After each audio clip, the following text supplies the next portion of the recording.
किसी भी परिस्थिति में तुम्हारे मन में कमजोरी नहीं आनी चाहिए। चाहे जैसी परिस्थिति तुम्हें याद होना चाहिए, ये इष्ट के द्वारा पास करके भेजी हुई परिस्थिति, मैं डगमगाऊं क्यों, मैं भयभीत क्यों हूं? कोई न कोई बहुत मंगल विधान मेरे इष्ट ने भेजा है परिस्थिति, इसलिए मैं मस्ती से रहूंगा, चाहे जितनी बुरी स्थिति क्यों ना आ जाए। हृदय में या बाहर परिस्थिति, स्थिति या परिस्थिति, संतुष्टा एन केनवा, ये बहुत बड़ी बात है। क्योंकि इष्ट ने भेजा है ना, चयन किया इष्ट ने, किस लिए? होगा कोई उनका विधान, मंगल विधान, शांत प्रसन्न मुद्रा, कभी खिन्न नहीं, निकल जाएगी परिस्थिति और स्थिति भी। कभी कभी अंदर में भी स्थिति गड़बड़ होती है, बाहर भी परिस्थिति। इन्हीं के वचन अभी सुनाए थे पीछे। पापियों का ऐश्वर्य बढ़ता है। प्रश्नकर्ता को सुन ले ध्यान से, ज्यादातर प्रश्न करते हैं कि धर्म में चलने वाले को बड़े धक्के मिलते हैं, पाप करने वाले बड़े मौज से होते हैं। पापियों का ऐश्वर्य बढ़ता है, स्वीकार करते हैं। क्यों? क्योंकि उनके पुण्यों का नाश किया जा रहा है। तुम धर्म के फल में संदेह मत करना, ये पापियों का जो ऐश्वर्य बढ़ रहा है, इनको जैसे फांसी की सजा देने वाले को अंतिम इच्छा पूरी की जाती है, ऐसे सर्वनाश का खेल इनका शुरू होने वाला है। इसलिए इनके पुण्यों को फटाफट भुगाया जा रहा है, भोग ले। हम तो अपनी भाषा में कहते थे एकांतिक में कि गए जैसे चार आदमी दो हाथ पकड़ के दो पैर पकड़ के ले जा रहा है, आप कह रहे हो धन्य है, ना लिफ्ट से जा रहा है ना पैदल जा रहा है, चार आदमी की गोद में जा रहा है, 8वीं मंजिल पर ले जाए, धन्य उसका। धन्य नहीं है, ऊपर जाके पटकने जा रहे हैं नीचे। अब बताओ, ले जाते समय तो तुम देख रहे हो कि ना लिफ्ट में है ना पैर से चल रहा है, कितना सौभाग्य है। लेकिन परिणाम पता है आपको? ये चार लोग उसको ऊपर 8वीं मंजिल में ले जाकर पटकने जा रहे हैं। अब क्या लगेगा? धन्य नहीं लगेगा, बड़ेगा दुर्भाग्य है, मरेगा जाके। ऐसे ही पापी आदमी जब चारों खाने में हरा भरा नजर आवे ना, बढ़ता नजर आवे, तो आप हाथ जोड़ के शोक मगन होना, अब मरेगा ये जाके। ये चार जो ले जा रहे ना, ये ऊपर से पटकेंगे जाके। चारों तरफ हरा भरा, जिधर देखो उधर माला माल, जय जय जय जय, दिया सलाई लग रही सुकृत में, पुण्य में, क्योंकि पाप कर रहा है, अब भस्म होगा। कभी कभी गुरुजन जब समझाते हैं और जब देख लेते हैं ना कि बहुत पैंग लंबी बढ़ गई, तो मौन हो जाते हैं, नहीं समझता जीव। इसीलिए भगवान भी चुप हो जाते कि पहले जल ले।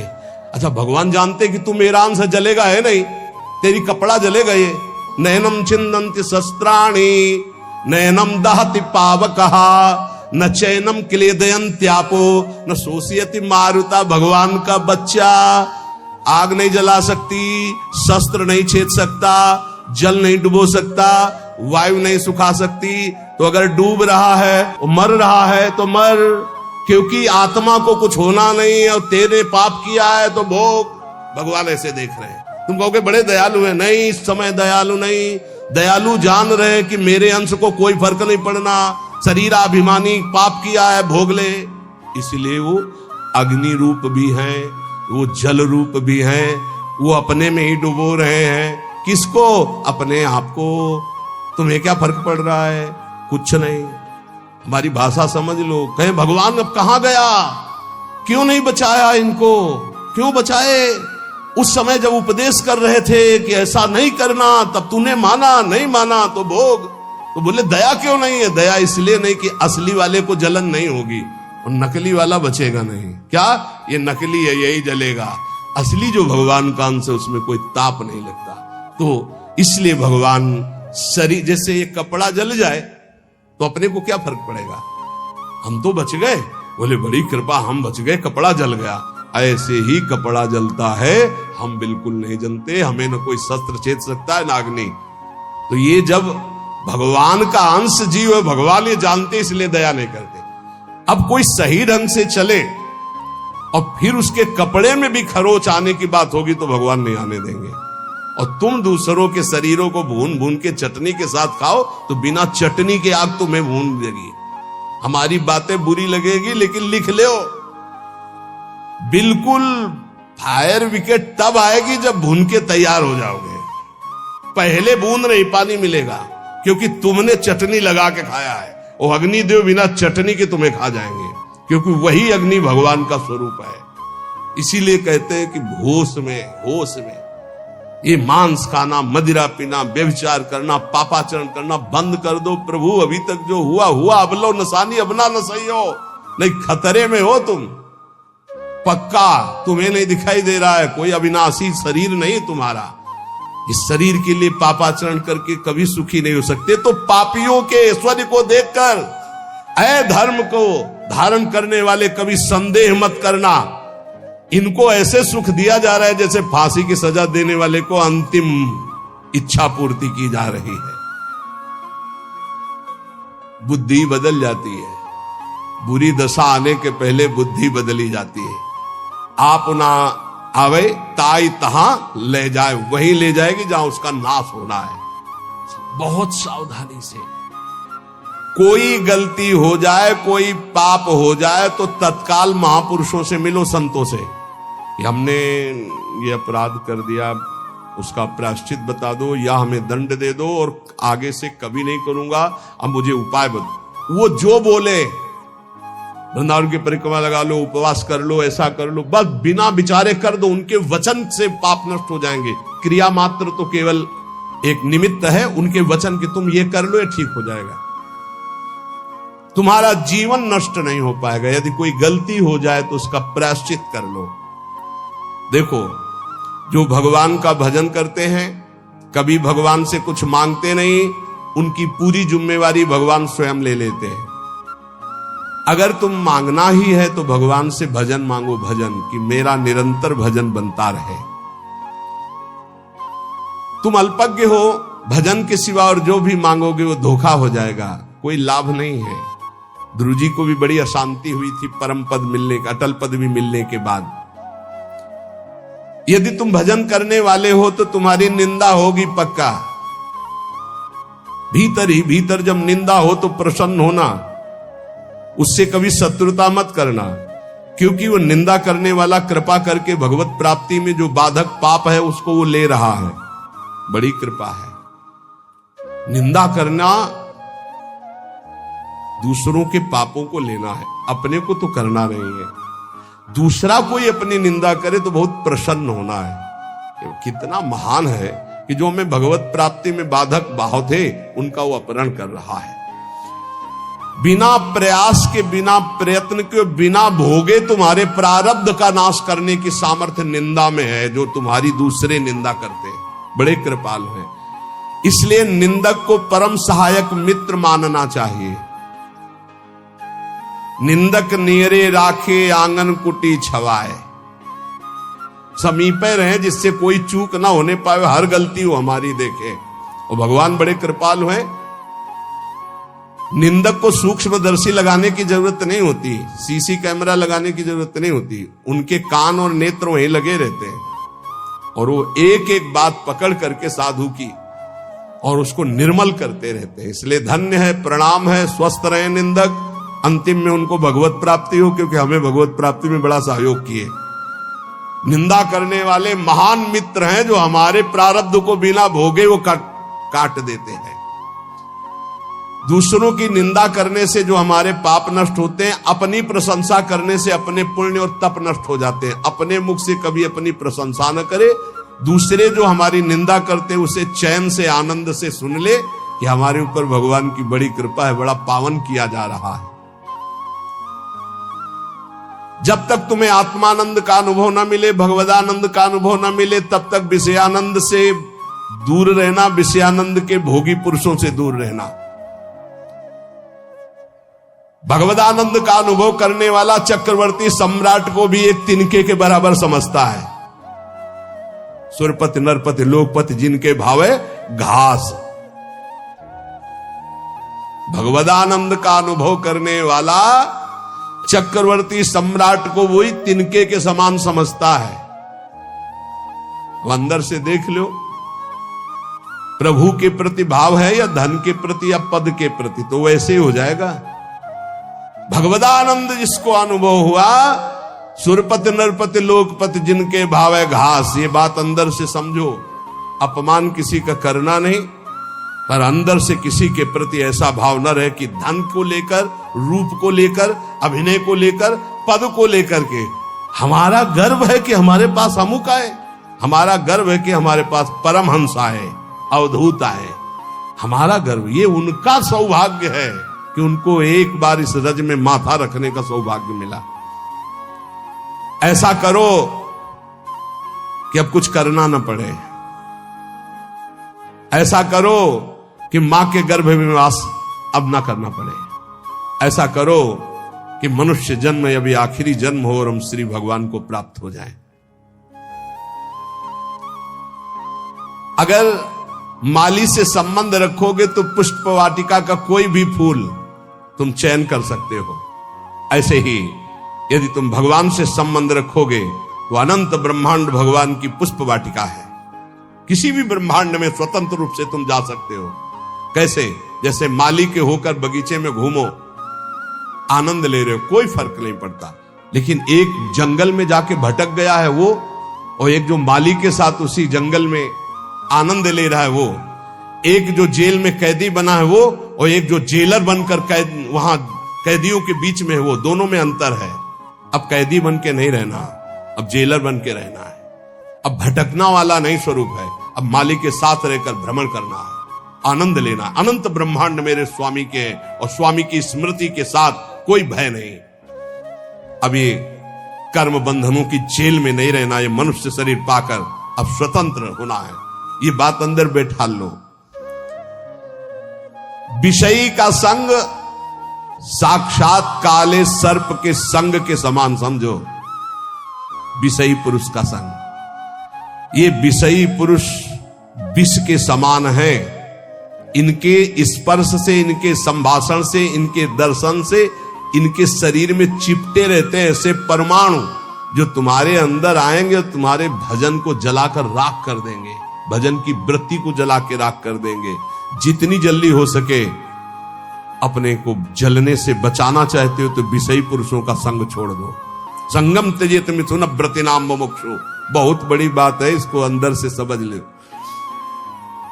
प्रयत्न करो। विषयी पुरुषों का संग साक्षात भयावह विषधर सर्प के समान है, वो तुम्हारी समस्त साधना को चौपट कर देगा। विषय की अग्नि की चपेट में तुम अध्यात्म शक्ति को भस्म कर दोगे। इसलिए दूर, हमको यही देखना है। जो भगवान मोहिनी रूप के पीछे भाग रहे थे ना, जो बड़े बड़े जो पद्मासन लगाए बैठे थे, तो मोहिनी भगवान ऐसे करते हैं। देख लो, ये वो हैं जो ब्रह्मबोध प्रदान करते हैं। मेरा ये वो रूप है जो ऐसों को भी पीछे दौड़ा तो भगवान के मोहिनी रूप का। ऐसे ही ये भगवान उदाहरण देते रहते हैं, भगवान ही उपदेश दे रहे हैं। पक्का समझिए, बहुत बहुत विचित्र, अतिशय प्रबल देव तो माया, जो शास्त्र कह रहा वैसे चलोगे बच जाओगे। यहां सत्संग के द्वारा हमको ये समझना है कि हमें जो मिला बहुत कीमती चीज है, परमार्थ बहुत कीमती चीज है। इसको छीनने के लिए बहुत माया रंग रचेगी। अगर आप कोई वासना लेकर इस मार्ग में चलेंगे तो वही वासना अंतर की माया जानकर तुम्हारे आगे जाल फेंक देगी और तुम्हें रोक लेगी। इसलिए सत्संग के द्वारा जल्दी से जल्दी वो वासना काट दो जो तुम्हें गिराने वाली है। उस वासना का संयोग होने पर भागो, ना कि उसको स्वीकार करो। पहले प्रयत्न करो, फिर प्रार्थना करो। पहले बचने की कोशिश करो। जब आपको लगे कि अब गिरा तो फिर भगवान से प्रार्थना कर दो कि तत्काल मुझे बचा लो। यदि कोई ऐसी विपत्ति आ जाए तो पहले बचने की कोशिश करो, भागो विवेक के द्वारा। अगर नहीं संभल पा रहे तो इष्ट को पुकारो, देर मत करो। विषयी पुरुष का आश्रय और संग आपको नष्ट कर देगा। बहुत बहुत सावधान, बहुत सावधान। मतलब ये भले भजन कम हो, पड़े रहो, भगवान की प्राप्ति हो जाएगी, क्योंकि भरोसे पे पड़े रहने वाला ही महान संत बनता है। लेकिन संग किसी का ना, असंग, असंगता बहुत बड़ी सिद्धि है। चाहे गृहस्थ में हो चाहे विरक्त में, अपने को बचाओ। जो आपके सुकृत को, आपके भजन को लूटने वाले लोग हैं, ऐसे लोगों से बचो। सदा इतना तो ज्ञान तुम्हें होना चाहिए कि तुम्हें उचित फंसाया जा रहा है या अनुचित फंसाया जा रहा है। लेकिन अनुचित फंसाने वाले बहुत अमृत जैसे लगते हैं। इस मार्ग में चलने वाले पथिक की बुद्धि ऐसे धोखा देती है, अनुचित फंसाने वाले अमृत जैसे लगते हैं। बहुत किसी भी गृहस्थ के द्वारा दी हुई सेवा श्री भगवान ने निमित्त बनाकर उसे भेजा है, ऐसे माना जाता है। एहसान कभी नहीं माना जाता। ध्यान रखना, साधुता में, जो साधुता में निमित्त माना जाता है। जैसे आप आए और कुछ, तो हम ये देखते हैं मेरे प्रभु आए हैं, मेरे आराध्य देव, इस रूप का जो निमित्त बनाकर हमारे पास भेजना मेरे आराध्य देव। तो हमारी आसक्ति आराध्य देव में, ना कि उस व्यक्ति में। अगर व्यक्ति में तो गया, ये चाहे गृहस्थी में चाहे विरक्ति में, बात अंदर से समझ लीजिएगा। सदा अंदर से विचार करते हुए कि हम उचित कर रहे हैं या अनुचित। यदि तुम इस पर चूक कर दिए तो तुम्हारा जीवन व्यर्थ हो जाएगा। बहुत ये दृश्य देखने को मिलते हैं। इसलिए ठगे ना जाओ, ऐसे बनकर रहो। पूरे संसार में ऐसे घूमो। ठगा कौन नहीं जाता? जो गरीब बन के रहता है। त्रणादपि सुनी चेन, वो नहीं ठगा जाएगा। जो बड़ा बन के चलेगा वो ठगा जाएगा। पक्का समझ लेना। संसार में हमेशा तुम्हें रहना नहीं है। यहां तुम कमाई करने के लिए आए हो, सत की, तपस्या की, भजन की, धर्म की। इसलिए ठग लोगों से सावधान। काम, क्रोध, लोभ, मोह, मद, मत्सर, ये ठग है। बहुत बुरी तरह ठगा जाता है, बहुत बुरी तरह। प्रारंभ से लेकर अंतिम तक, फाइनल में जो निकल पाए वो कोई गुरु का कृपा पात्र पहलवान होगा, दूसरा कोई नहीं होगा। ये हम आपको घोषणा करके कहते हैं। अगर कोई इस भाव समुद्र से निकल पाया तो गुरु का लाडला होगा, दूसरा हो नहीं सकता। चाहे जितना बड़ा कोई तपस्वी हो, चाहे जितना बड़ा कोई ज्ञानी हो, गुरु कृपा पात्र ही क्रॉस कर पाएगा, अन्यथा नहीं कर पाएगा। ये बिल्कुल हृदय की बात कह रहा हूं। फंसे फंसाए रखे हैं। अगर गुरु करुणा ना हो तो निकल ही नहीं सकता, पक्की बात है। जहां हम समझते निकल गए वो दलदल था। अगर निकला गया तो केवल गुरु कृपा से निकला गया। दलदल कैसा होता है? एकदम प्लेन, ऊपर सूखा, बराबर एकदम लगता चकाचक हो, जो रबड़ी जैसा। पैर रखो, धसते चले जाओ। ये है पंख, माया पंख। इससे केवल गुरु का लाडला ही निकल सकता है। ये बिल्कुल जय घोष के सहित हम कहते हैं, जिसने अपने गुरु चरणों का आश्रय लिया वो माया पर विजय प्राप्त कर लिया। अन्यथा उसके इतने हथकंडे फंसाने के हैं कि को बिरला, जो कहो हरिवंश रस बिरलो समझन हार, एक दुई जो पाइए खोजी सब संसार। जो गुरुदेव का अभिन्न अंग बन जाता है, उस शिष्य को अपने उद्धार के लिए बुद्धि का प्रयोग नहीं करना पड़ता। ये हम बड़े बड़े महापुरुषों के वचन सुना रहे हैं। जो शिष्य अपने गुरुदेव से छल कपट और झूठ बोलता है, उससे बड़ा महापापी और कौन हो सकता है? एक बार एक महापुरुष ने कहा था कि संसार में कहीं भी झूठ हो जाए, कपट हो जाए, पाप हो जाए, तो एक जगह है गुरुदेव का घर, गुरुदेव के चरणारविंद, जहां खुला बेपर्द हो जाना चाहिए। बेपर्द का मतलब, महाराज ऐसी गलती हुई, ऐसे पापी हूं, ऐसा नीच। वहां बिल्कुल भय मत करो, झूठ मत बोलो, छल कपट मत करो। वो तुम्हें डांटेंगे, भगा देंगे, तिरस्कार करेंगे, कभी हमारे सामने मत आना, जा ऐसा, वो सब पाप नष्ट हो जाएंगे। यहां कह रहे, जो गुरुदेव का अभिन्न अंग बन जाता है, उस शिष्य को अपने कल्याण के लिए बुद्धि लगानी नहीं पड़ती। और जो गुरुदेव के सामने छल कपट और झूठ बोलता है, उससे बड़ा कोई पाप नहीं होता। कहां मोचन करोगे? सब पापों का मोचन करने वाले तो सदगुरुदेव भगवान है। भारी से भारी वैष्णव अपराध बन गया हो कोई भी, एक तो वो उपाय बताएंगे कि जाओ उन्हीं के पैर पकड़ो, नहीं हो रहा, अगर वो कह दें कि जाओ अच्छा कुछ नहीं, सब ठीक हो जाएगा, बिल्कुल संशय मत करो, कोई अपराध नहीं लागू होगा। ये हम तस्मात् शास्त्रम प्रमाणम की बात कह रहे हैं। गुरु माफ कर दे तो विश्व का भारी से भारी अपराध माफ हो जाता है। अगर कितना भी बड़ा अपराध बन गया हो और गुरुजी उलट कर ये कह दे कोई बात नहीं, जाओ कोई बात नहीं, तुम्हारा निश्चित सारे अपराधों से अपने आप प्रायश्चित हो गया उनके एक शब्द कहने से, कोई बात नहीं, जाओ कोई बात नहीं।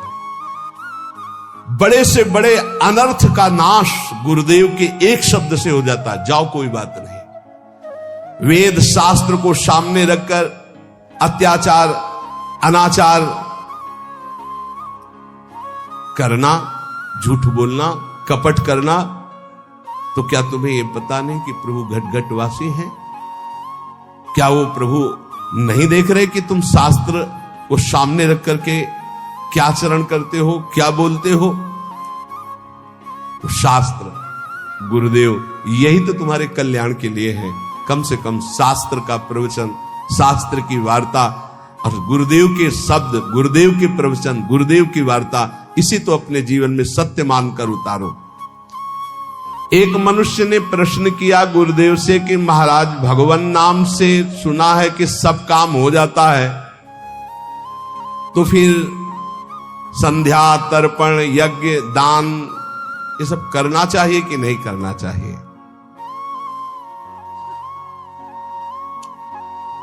तो उत्तर दिया गुरुदेव ने कि जैसे हल चलाने के लिए बैल ही जोता जाता है, हाथी नहीं जोता जाता है। हाथी से कभी हल नहीं चलाया जाता, बैल ही हल जोतने में लगाया जाता है। इस प्रकार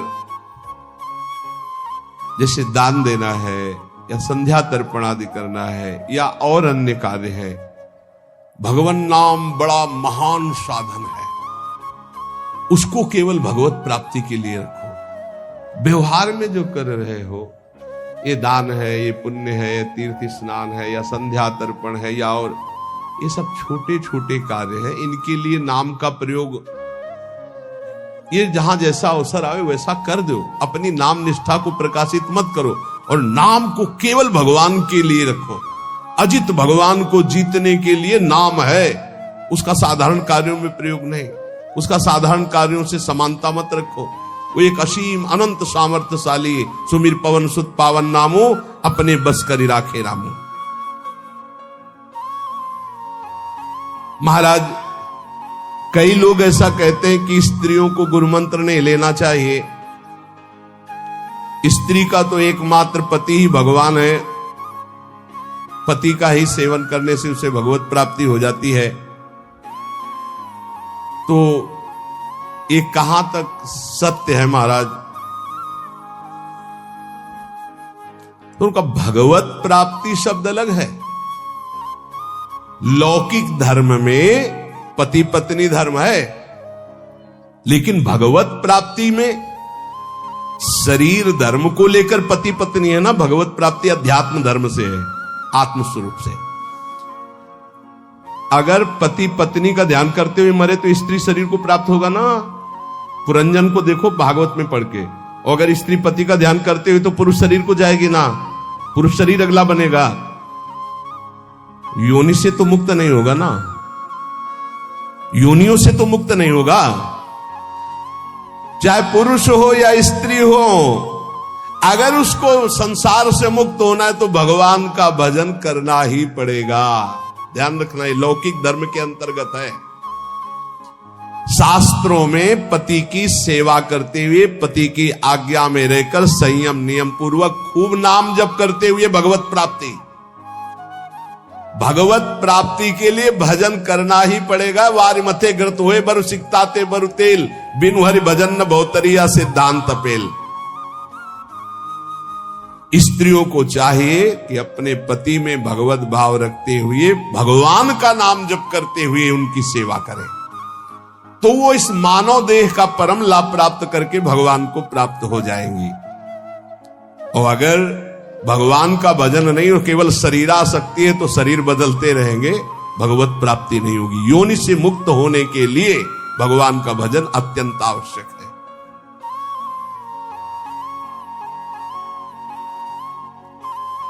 पति यदि परमात्मा का ध्यान करता है, स्त्री भजन नहीं करती, तो कहते हैं कि पति का हिस्सा पत्नी को मिल जाता है।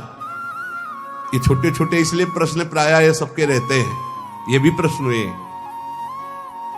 देखो, ये लौकिक पुण्य की बात है, लौकिक पुण्य की बात कि भाई दान कर दिया पति ने 5,000 रुपए वहां प्रयाग में जाकर, पत्नी घर में है, तो 2,500 के उसके आ जाएंगे, पुण्य 2,500 का। लेकिन भगवान का भजन स्वयं करने से मुक्त होगा। भगवान की प्राप्ति, जीवन मुक्तता स्वयं भजन करने से होगी। पति परमात्मा का ध्यान करेगा तो परमात्मा को प्राप्त होगा, पत्नी परमात्मा का ध्यान करेगी तो परमात्मा को प्राप्त होगी। भगवत प्राप्ति एक अलग चीज है। और यदि अन्य कोई ध्यान होगा तो वह संसार में ही जन्मेगा। स्त्री यदि शरीर का ध्यान करते हुए पति के मरे तो भगवत प्राप्ति हो जाएगी क्या? शरीर की प्राप्ति होगी। पुरुष स्त्री शरीर का ध्यान तो स्त्री शरीर की प्राप्ति। भगवत प्राप्ति के लिए सिर्फ भगवान का भाव। अब वो चाहे मंदिर में मान लो भगवान, चाहे पति में भगवान मान लो, चाहे पुत्र में भगवान मान लो, चाहे कुत्ता में भगवान मान लो, जहां भी तुम्हारा भाव बने। अगर देखो, नामदेव जी ने कुत्ते में भगवान माना तो भगवान मिले ना, खंबे में भगवान माना तो भगवान मिले ना। भगवान के भाव से ही मुक्ति है, भगवान के भाव से ही भगवत प्राप्ति है। ये साधारण पुण्यों का हिसाब किताब भले हो जाए, भजन का नहीं। भजन तो करोगे तो भगवान की प्राप्ति होगी। हाँ, अब जैसे कहा जाता है 21 पीढ़ियां तर जाती हैं, तो ये उसको सरकारी आदमी जो होता है उसके माता पिता को फ्री ट्रेन में नहीं होता है, परिवार के जनों को फ्री नहीं होता, तो ये है फ्री। पत्नी अगर भगवान का भजन करेगी तो उसके माता पिता का जो कुल है उसको उतारेगी। पति भगवान का भजन करेगा तो अपने माता पिता के कुल को उतारेंगे, और दोनों मिलकर भजन करेंगे तो दोनों कुलों को उतार देंगे। भजन प्रत्येक जीव को स्वयं करना होगा, स्वयं से भगवत प्राप्ति होगी। अगर भजन नहीं करोगे, तुम्हारी जिह्वा में नाम जप नहीं चलेगा, तो बात नहीं बनेगी। माता पिता कुल परंपरागत वो भगवान की बनाई हुई मर्यादा है, उससे पार होता है।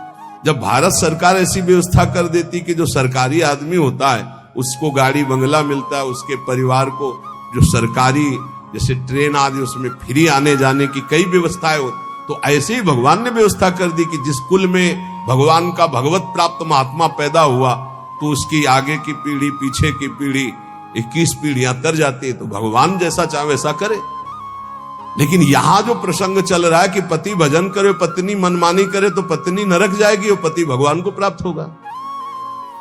पत्नी भजन करे, पति मनमानी करे, शराब पिए, इधर उधर करे तो पति नरक जाएगा, पत्नी भगवान को प्राप्त होगी।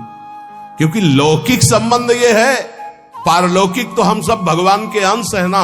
ये वर्दी केवल स्त्री पुरुष की है।